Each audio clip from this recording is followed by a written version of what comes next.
আসসালামু আলাইকুম সম্মানিত ভিউয়ার্স, আপনারা অনেকেই যখন বিম এবং কলাম একসাথে করতে যান তখন একটা ঝামেলা হয়, যেটা হলো আপনার বিমের রডগুলো কলামের রডের ভিতরে যখন আপনার বিমের রিং এবং কলামের রিংগুলো বা টাই আর স্ট্র্যাপ এগুলো যখন একই সাইজের হয়, কলামের টাই এবং বিমের স্ট্র্যাপ যখন একই সাইজের হয়, সেক্ষেত্রে আপনারা যখন কলামের ভিতরে বিমের রডটা ঢুকাবেন সে সময় কি হয় যে বিমের রডগুলো সুন্দরভাবে ঢুকে না, কলামের রডের সাথে বাধাগ্রস্ত হয়, যার কারণে রিংয়ের মাঝখানে একটা গ্যাপ থাকে, ফাঁকা থাকে।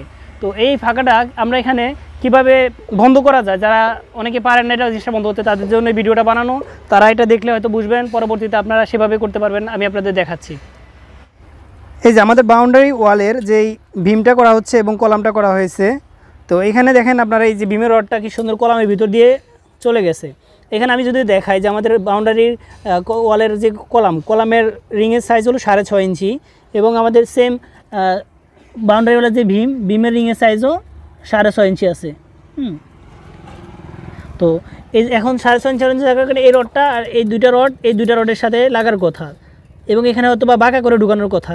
তো বাঁকা করে না ঢুকে আমরা যে কাজটা এখানে করছি সেটা হলো, দেখেন যে আমাদের সবগুলো রিং থাকার কথা 6.5 ইঞ্চি, দেখেন আমরা একদম ফার্স্টের রিংটা দিয়েছি 5.5 ইঞ্চি, পরের রিংটা দিয়েছি 5.5 ইঞ্চি থেকে একটু বেশি, তারপরেরটা দিয়েছি 6 ইঞ্চি এবং তারপরেরটা বরাবর 7 ইঞ্চি, 6.5 ইঞ্চি। তো এইভাবে যদি কন্টিনিউ দেওয়াতে আমাদের আর কোনো ঝামেলা হয় নাই, সুন্দরভাবে কলামের ভিতরে বিমের রিং রডগুলো সুন্দরভাবে চলে গেছে। তো এই সিস্টেমটা অবলম্বন করে আপনারা যে কোনো বিমের মধ্যে যদি এরকম সমস্যার মধ্যে পড়েন, এইভাবে কাজটা করতে পারবেন সুন্দরভাবে।